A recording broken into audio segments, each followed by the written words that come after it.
Hey everyone, I'm Fraser Cain. I'm the publisher of Universe Today. I've been a space and astronomy journalist for over 20 years, and this is our question show. Your questions, my answers. Now, wherever you are across my channel, if a question pops you in your brain, just write it down, and I will gather a bunch of them up every week, and I will answer them here. We also do this show live every Monday at 5 p.m. Pacific time. So if you want to have the live question show experience, come and join us. There is always the next event somewhere here on my channel, so you can, I'm sure, click some button to get notified by YouTube, because I'm sure that technology works really well. Now, while I am doing the show, you're going to see a planet name come up from the Star Wars universe, and these are votes. So you can go and pick the question that you thought was the best, write the name of the planet in the chat, and you can just write the word for the name of the planet, or you can write the word and then begin a longer question. Go ahead, and we will add those up and we will count them here. So last week, the winning question was Zero Chill, who asked, what animal would be our best space companion as we move into a spacefaring civilization? And I think I said crickets. People like the question, the answer. So congratulations, Zero Chill. You had the winning question. So once again, if you just vote, tell us which questions, and that way I'll know what's best for everybody. So, all right, with those rules out of the way, let's get into the question show. By GabTier11. Hey Fraser, I have a question here. When we see the renders of accretion disks around black holes, we see them glowing very bright. Is it only due to that they are hot, or is it possible because there could be fusion in the open due to the extreme conditions? Thanks. Yeah, so when we see a black hole, right, we're looking at this object that is so intense that nothing, not even light, can escape its grasp, and so it is invisible. And yet, we know that black holes can shine brightly. In fact, quasars, which are supermassive black holes that have active galactic nuclei, where the quasar is actively feeding on material, these can be producing jets that are visible across billions of light years. Some of the brightest objects in the universe are black holes. So, why is that happening? And that is because black holes will accumulate accretion disks around themselves. And you could think of accretion disks, like the analogy that I always like to use is like you're in the bathtub and you pop the drain on the bathtub, and it's not like all of the water instantly goes down into the bathtub. Some just circles around, swirls and swirls as the limited exit pipe of the bathtub can slowly try to drain out the water that's in your tub. And it's kind of like that. So you see how the water takes on this circular, it starts to swirl. And it's similar to a black hole. But this is just like an analogy. It's not exactly what's going on here. So material is falling down into the black hole. The black hole is spinning. Material can't go directly into the black hole. It needs to go into orbit around the black hole first. I mean, like some can, if it hits perfectly into the event horizon, it goes straight in. But most of the stuff is doing a glancing blow. And when you think about orbital mechanics, stuff doesn't go straight in. Like if you have a satellite, and you are having that satellite orbit around the sun, for example, it's going to follow that orbit forever. And if you give it a kick, if you hit it sideways, you're just changing the orbit. You're not going to cause it to spiral inward into the sun. You're just going to give it a different orbit, and you give it another kick and now it has a different orbit. The only way to make that satellite actually go into the sun is if it has a constant thrust, a constant acceleration that is slowing, I guess, the constant deceleration that is slowing it down. So it's got to have like a rocket engine on board. And so you've got all this material that is going around the black hole, and the stuff that is just missing is going into orbit. It's encountering other material that's already there. It's bouncing into itself, and it is essentially removing some of its orbital velocity and trapping it in orbit around the black hole. And more stuff that falls into the path of this region, this accretion disk, gets added to the accretion disk, and the accretion disk gets bigger and larger. And as more and more material falls into it, for like supermassive black holes, it can take on the consistency of a star. Like the stuff that is the most dense, the hottest, is actually starting to perform fusion inside this accretion disk. And that's where you get some of the really bright disks around these stars. They are glowing brightly in X-rays in the same kind of way as if they were a star. And what's really cool about this is you've got this accretion disk that's going around the black hole. And it could go that way forever, right? Like why, what would, as I mentioned, you got to give it some kind of kick. And so what's happening when you sort of really look at it very closely is these particles are jostling against each other. Some particles are getting kicks that are a little bit away from the black hole. Some are getting kicks a little closer to the black hole. And eventually particles are kicked so that they get close enough that they fall into the event horizon and they disappear. And so actually an accretion disk can be very stable around a black hole for a very long time before material gets kicked in and actually falls into the black hole. But yeah, they're bright because they are essentially one big star that is around the black hole, that is fusing hydrogen into helium and possibly other heavier elements, releasing enormous amounts of X-ray radiation and other wavelengths out into the universe so that we can see them and know, hey, that galaxy has a supermassive black hole in it. Tambourine Man, hey Fraser, since the universe is expanding, shouldn't a wide spectrum telescope see a light trail going from infrared to ultraviolet instead of a fixed point image of a star, like a slow shutter photo of a hue changing car headlight? I mean, light emitted 10 billion years ago from a star reaches us with a different wavelength and position in the sky than the light emitted by that same star 5 billion years later, right? Shouldn't that draw a light trail? Love your channel, thanks. So there's a fallacy that you're making that I see quite a lot. And so I wanted to just gather your question up and add it to the list because I see this so much. And the key is that you said the light is emitted 10 billion years ago from a star, and it's a different wavelength and a position than the same star emitted 5 billion years later. And the assumption that you're making is that we're seeing the star as it was 10 billion years ago, and then we're seeing that same star again as it looked 5 billion years ago. And that's not true. We are seeing that star at either 10 billion years ago or 5 billion years ago, but not both.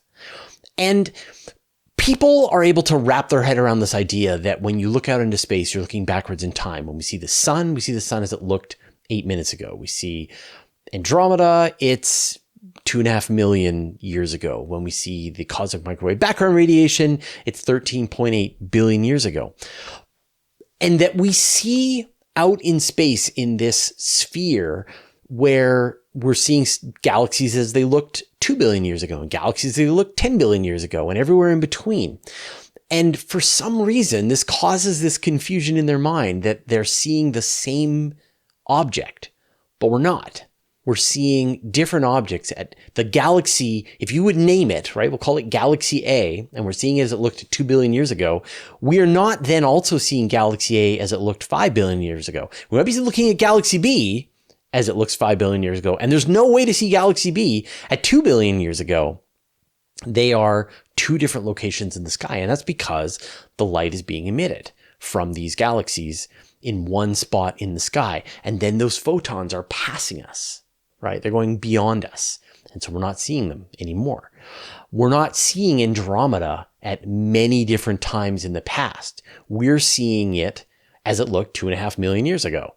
In the same way that when you hear a firecracker go off a kilometer away, you don't hear a continuous sound from the firework. You hear it once. Now, it happened a few seconds ago, but that sound wave is going past you, and then that's what you hear. It's a snapshot in time.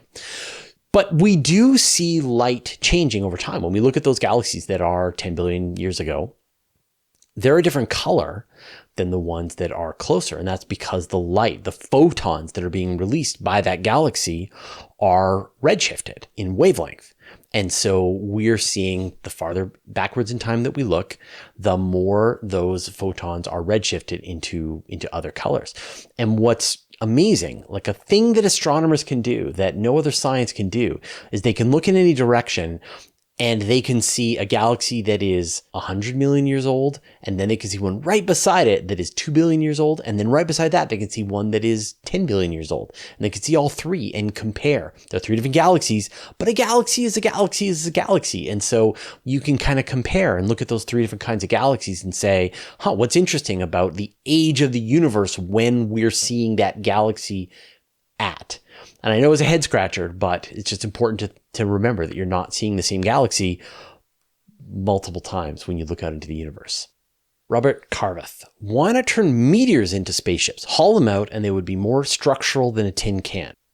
So this is related to the question that we had a couple of weeks ago about how ice is one of the best ways to protect astronauts on a spaceship. That protons, in the form of hydrogen, in the form of water, is very effective for protecting astronauts in space.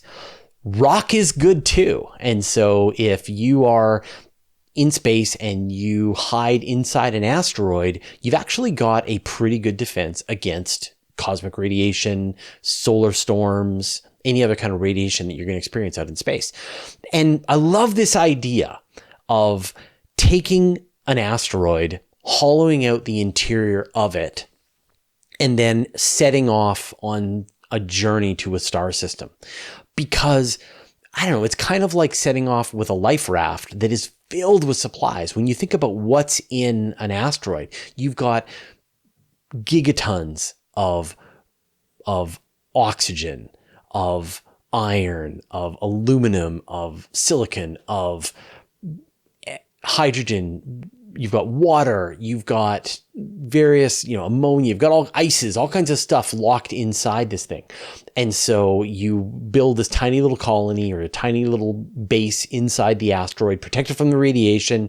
You set off on a journey to another destination. You can then start to consume the asteroid as a means of keeping your colony alive for the duration of the journey. It could take you several thousand years, and yet your asteroid is a reasonable home. And go bigger.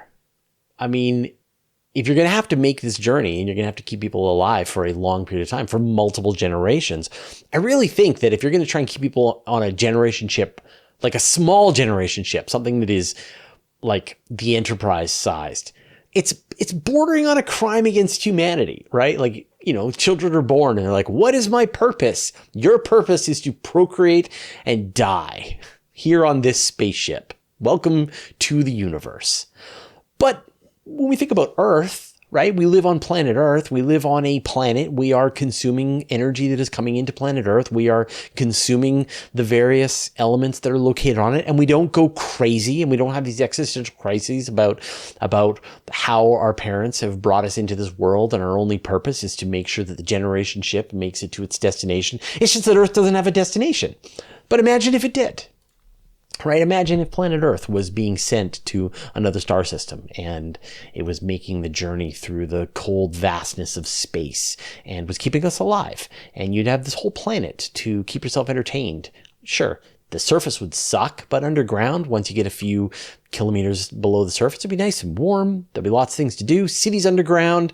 And you wouldn't even notice the time, except the whatever thousandth generation that happens to be there when the planet arrives at its destination. So yeah, I think sending human beings via a hollowed out asteroid, the bigger the better, is like the most civilized way to settle the universe.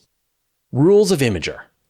Ignoring the pure science fiction aspects, what do you think that the book Project Hail Mary by Andy Weir had an accurate representation of interstellar travel? How close we could get to the technology used in the book? So people have been asking me to do the book club for the channel, and I've decided on the way we're going to do this. And we're going to keep it really simple to begin with. We're not going to be showing up at my house. We're not going to drink red wine. We're not going to agree to read the same book, and then we're going to discuss it because I don't have enough space for everybody. And I'm very far to get to. So my plan for now is that I've created a group on Goodreads, and I will put a link in the show notes. You can go to this group. I'm the moderator, so just ask for an invite and I will let you join it. And then you're just going to hurl book suggestions at me, and we will write them all down and we will discuss them in the Goodreads group. And then I will read the books in an order that appeals to me. And then I will report to you on the books. So what will this mean? So this will mean that if you have book recommendations that you want to give me, this is a way to do it. And if you want to hear what books I like and what I'm reading, this is the way we'll do this. And I'll probably do them in the QA. I'll stop briefly and I will explain the latest book, give you the book review of the week. So the book is Project Hail Mary, and everyone had been asking me to read Project Hail Mary, and I did it. I read it over the summer, and I loved it. It was a fantastic book. The way I describe Project Hail Mary, like if you liked The Martian, you will love Project Hail Mary. It is really intricate. It is like, the way I describe it is like having a mechanic explain to you why they replaced the engine on your aging European sports car with a custom-built engine that they found in a Tokyo factory, and they had to make a bunch of modifications to this engine to make it fit and work in excruciating detail. And it should suck, but you are riveted. And that is what this is. This is like somebody reading out technical documentation to you that you can't get enough of. And so I really enjoyed Project Hail Mary. The gist is there's a problem with the sun, and humanity tries to solve it by sending a spacecraft out to a nearby star system, and hijinks ensue. And there's a lot of technical issues that face the protagonist, and he comes up with clever ways to solve them with the help of an unexpected ally. I'm not going to explain anymore because everything is spoiling. So, but I 100% highly recommend the book. It has a method of interstellar travel. Again, I will spoil it. So if you haven't read the book, the method is they find a life form that generates photons at an extreme level, that consumes energy and generates thrust at an extreme level, and it works as like the perfect propulsion system, as good as antimatter. And it's incredibly unrealistic that a life form could do this. But it worked really well for the story, and it put a lot of really interesting situations for the protagonist to overcome. So I highly recommend Project Hail Mary. If you haven't read it, do so. It was great. If you haven't read The Martian, of course, The Martian is terrific. Like, the movie was great, and I've heard that there actually is there's a movie coming out for Project Hail Mary with Ryan Gosling, which is pretty cool. I'm pretty excited. I would love to see this movie done, an adaptation of the book, and hopefully it's as good as The Martian. So, how accurate is it? Not very, but I love the book, and I can't wait to see the movie. So there you go. Here ends the book club for this week. We'll see you next week when I talk about Termination Shock by Neil Stephenson. Adam Johnson. How advanced are quantum computers these days? I remember a while ago they sort of got 3 times 5 right. Sometimes. I assume they are better than that now. So I was at a conference at Google about 10 years ago now, and there's a lot of really smart people there, and somebody from NASA Ames came and gave a presentation. They had recently bought a D-Wave quantum computer, and the presentation was, we probably think it's a quantum computer, but we're not sure. And the state where we're at right now is we're pretty sure they're quantum computers, but there's a lot that still needs to be understood. So I think, where are we in the quantum computation realm? We're still in the not entirely sure how these things work, where they're going to be more effective than regular computers, if at all, if ever.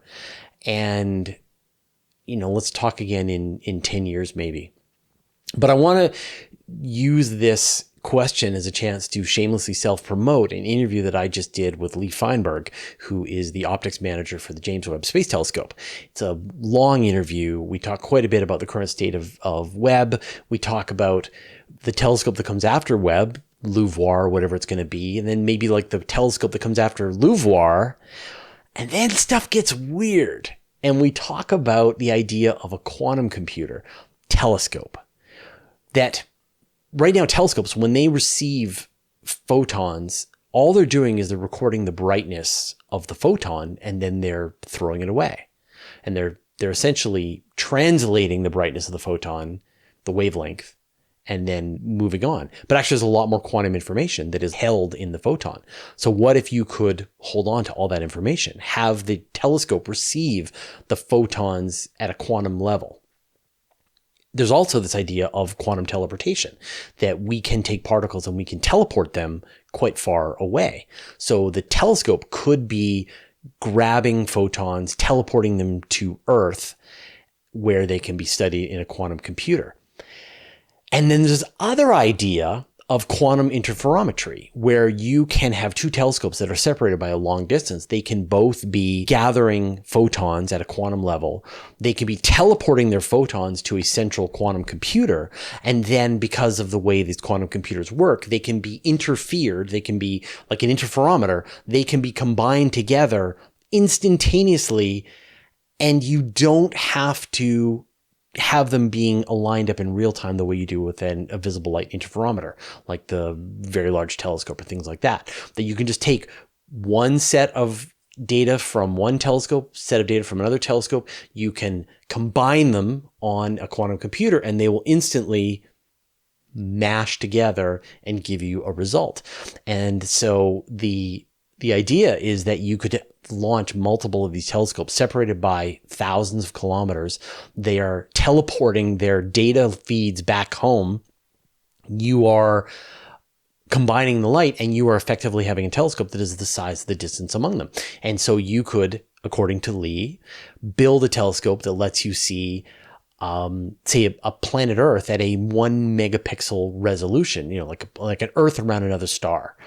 That's the same kind of resolution you could get with, say, a solar gravitational lens, except you don't have to send a spacecraft out to 1,000 astronomical units. You just have it in orbit around the Earth or at the L2 point.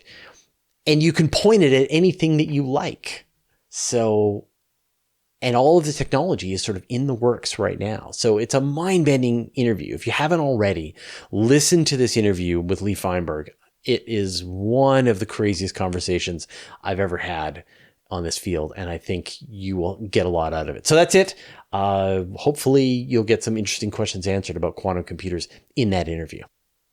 If you like my answers to your questions, as well as other things that we do at Universe Today, consider joining our Patreon club. You'll get an ad-free experience on universetoday.com for life, even if you unsubscribe. And you'll get ad-free videos, early access to interviews, as well as other perks that are exclusive to our Patreon community. Thanks to everyone who already subscribed, and welcome to the recent newcomers. Keith Brian Lewis, Richard Lowe, Katrian Vanderhayden, Paul Lucas, Roger Reynolds, David E. Odell, Sapjez, Charles Roche, Girolamo Costaldo. Join the club at patreon.com/universetoday. Peter McCaskill, if we had enough time to prepare, would it be possible to hitch a ride on another Oumuamua-type asteroid and drop a probe or something onto it? Sure. In theory, if you had enough time, you could see the trajectory that another interstellar object was going to make as it came close to Earth or to the sun. You would be able to send a spacecraft off to try to reach it, try to go into orbit around it, send down a lander. It is a bit of a challenge, though, because they're coming in with a very high velocity. They came from on an interstellar trajectory. They're going to be leaving the solar system on an interstellar trajectory. They are moving faster than escape velocity to leave the solar system, which is, compared to the sun, like above 42 kilometers per second. Now, if the orbits lined up nicely, you get to use the orbit of the Earth, which is 30 kilometers per second going around the sun. And so then you could probably match up with, say, maybe a 20 kilometer per second delta V to try and reach that object. It's tricky. You're going to need just the right object that is going in just the right direction, but it is theoretically possible. Like, we have spacecraft capable of doing that. Falcon Heavy with a little lander right on the top. The key is to be ready, that you don't want to wait while the object is already leaving the solar system to sit down and go, let's design our spacecraft. Now, that said, it is still possible to reach Oumuamua, even though Oumuamua has now been multiple years that it has come through the closest point of the solar system. It is on its way out, but you could still load up a Falcon Heavy with a teeny tiny spacecraft and launch it at Oumuamua, chase it down and land on it. It's, there's some other techniques, like you could do a flyby of the sun, multiple flybys of various planets, Jupiter, Saturn, etc. You get quite a lot of velocity and you could link up with it. Now, it would take you about 50 years, but it's still possible. There's a group called Project Lyra that continuously keep updating on what it would take to go to Oumuamua. And wouldn't it be amazing? Like, this is a object that was formed in another star system and made the journey to the solar system. So you would learn a tremendous amount about not the solar system by being able to study this thing up close. Maybe it's an alien spacecraft. It's probably not. But still, no matter what it is, would be a boon to science. But this idea of hitching a ride, I think, is the part that I need to sort of break. And that is because there's no hitching a ride. Like, in space, if you're able to go into orbit around an object or able to land on an object, then you have effectively matched its trajectory. And once you've matched its trajectory, there is no hitching a ride because you are now flying beside it.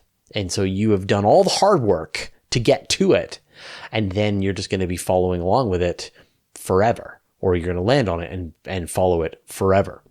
So, like, maybe you could get the benefit of landing on Oumuamua and then you could drill down and hide underneath the regolith to protect your spacecraft from cosmic radiation and other dangerous stuff out there. But beyond that, there's no such thing as hitching a ride. People will use this term all the time. Like, wouldn't it be cool? You just hitch a ride on a comet. No, it would be like driving as fast as another car. Wouldn't it be cool if you could hitch a ride on a car that is going down the highway at 100 kilometers per hour? Well, what you need to do is you need to find a car, have that car go 100 kilometers per hour, pull up right beside that car, and then you would get out of the one car and into the other car. It sounds dangerous. But if you've already got your car up to 100 kilometers per hour, you don't need the first car. You've already got a car and you're just driving it, and you don't need to get out of your car and have all that danger. So there's no benefit, no advantage to hitching a ride. But still, the scientific discoveries we could make on a place like Oumuamua would be mind-blowing. And I think we should absolutely do it. If it were up to me, I would definitely send that chase spacecraft after Oumuamua. There's some amazing engineering challenges that would teach us a lot about rocketry and sort of pushing the limits. And to just have in the hands of scientists a asteroid or comet that formed in another star system would be incredible. There's even one idea that you could bring a sample home, that you could, with the right spacecraft, you could even still land on Oumuamua, gather up a sample, and bring it home. Like, it's within our capability. Can you imagine that? A sample return mission from an interstellar object. That would be crazy. Snars Tax. Other than our view of Andromeda, what source is there for the existence of dark matter, dark energy? I'm not sure how useful our view of Andromeda is for the existence of dark matter, dark energy. I guess maybe the rotation speed of Andromeda wouldn't be possible if it wasn't for a giant halo of dark matter around the galaxy. But let's break them up. Dark matter, of course, is this mysterious mass that interacts with regular matter through gravity, but doesn't release any kind of electromagnetic radiation. It appears to be the dominant form of matter in the universe. And then dark energy is this mysterious force that is accelerating the expansion of the universe. It seems to be some kind of constant outward pressure that appears in every single cubic meter of the universe. The more space there is, the more dark energy there is. And it is the dominant source of the universe. Like 70% of the universe is dark energy. So how do we know these things are true?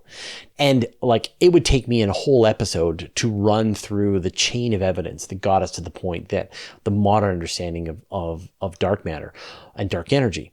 But I want to point you to a recent interview that I did with Dylan Brout from the Pantheon Plus collaboration.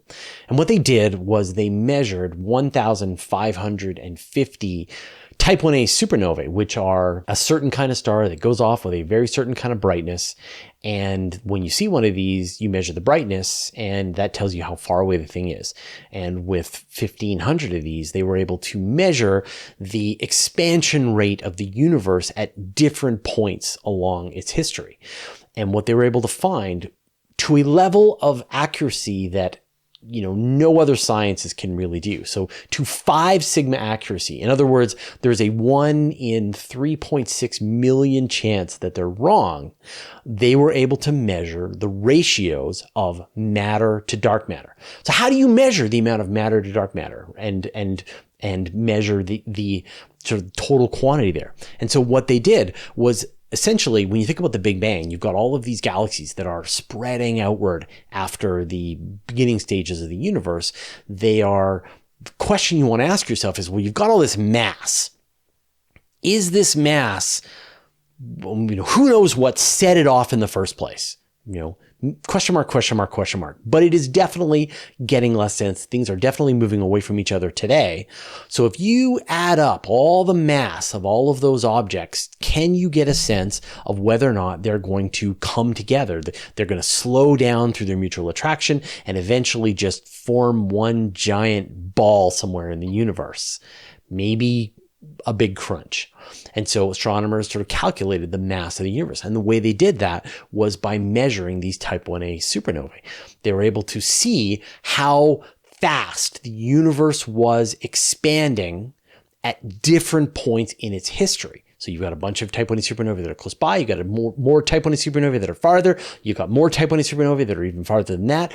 And from those different time slices of the universe, you can measure how fast these things are spreading apart. And from there, you can measure the amount of matter that is in the universe that is essentially decelerating this expansion of the universe.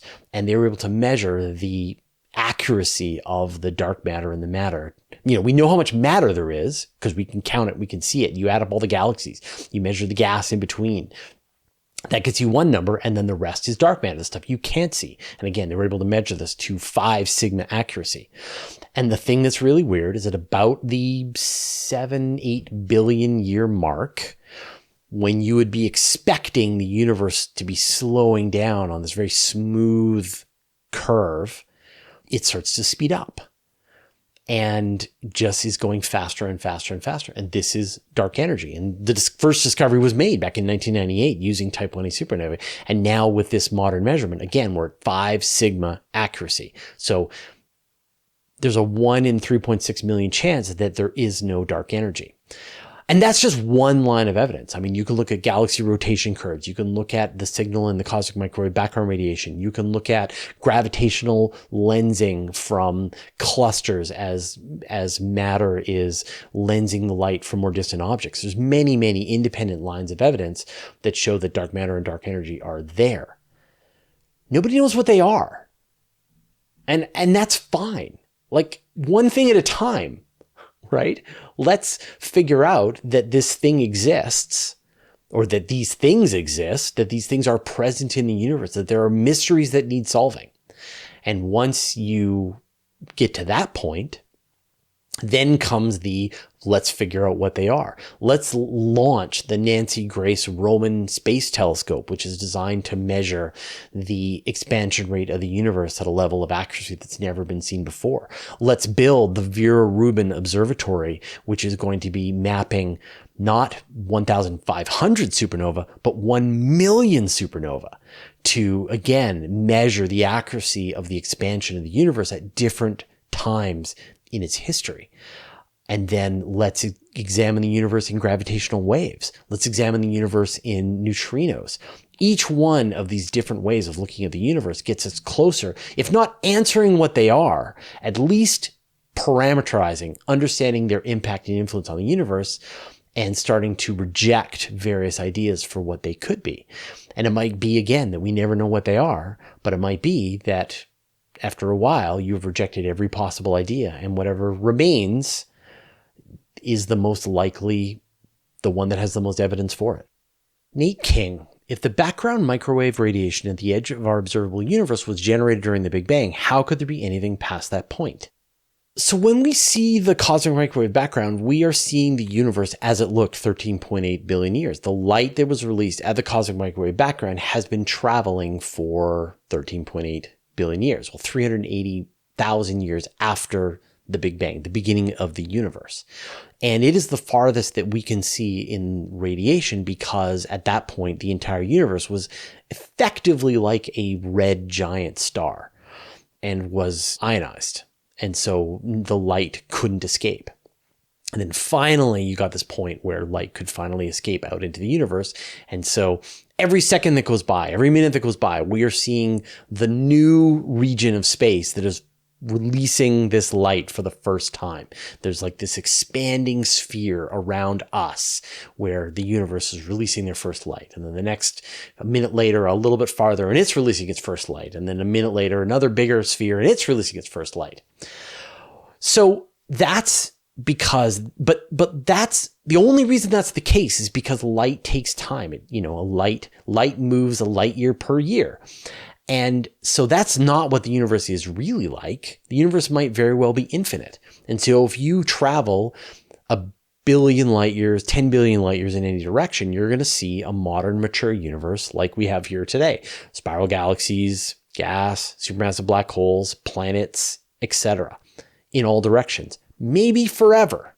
And so it's like the universe was infinite back then, and the universe is infinite now. It's just that it has taken time for the light to reach us. And so we can just never see the universe as it looks today because of the light travel time. So how could there be anything past that point? Like, are you asking, like, how could there be anything past the cosmic microwave? Well, we know via math and an understanding of physics how the universe would have behaved at denser and denser points earlier on in time. But you get to the 0 point, and then our understanding, our physics stop. We have no way to proceed to understand what was there before, or if there was anything there before, or if it was the beginning of time and space or anything. So it's a time issue which sets one of the limits in the universe as the earliest point in the universe, but not a distance. JP, how will AI affect the future of astronomy? AI is already having a dramatic impact in the future of astronomy. And like in the olden days, if you wanted to study the spectra of 1,000 galaxies, you would have to lean on an army of grad students. And it was unfun work at the best, that you would have to sit down and study these galaxies one at a time and produce all of this data. And then for a while there were some challenges that like human beings were really good at, like identifying which direction a galaxy is rotating, but were actually pretty difficult for a computer to figure out. And so we had this rise of citizen science projects, Galaxy Zoo, the work that we do at CosmoQuest, counting craters, searching for Kuiper Belt objects, that kind of thing. But artificial intelligence has been making some incredible strides in astronomy. We're getting to the point now where we're seeing artificial intelligence discover planets in data. That you give it enough information about what a planet looks like in the data, and then it goes and examines the brightness data of millions of star systems, and it finds new planets or new planetary candidates. That they're starting to characterize galaxies in a way that used to require human beings at a massive scale. So astronomy is a data game, is about collecting enormous amounts of data and then attempting to study that data. And the modern form of telescopes, you think about the Weir Observatory, which is going to be dumping, I forget, exabytes, petabytes of data onto the internet on a monthly basis.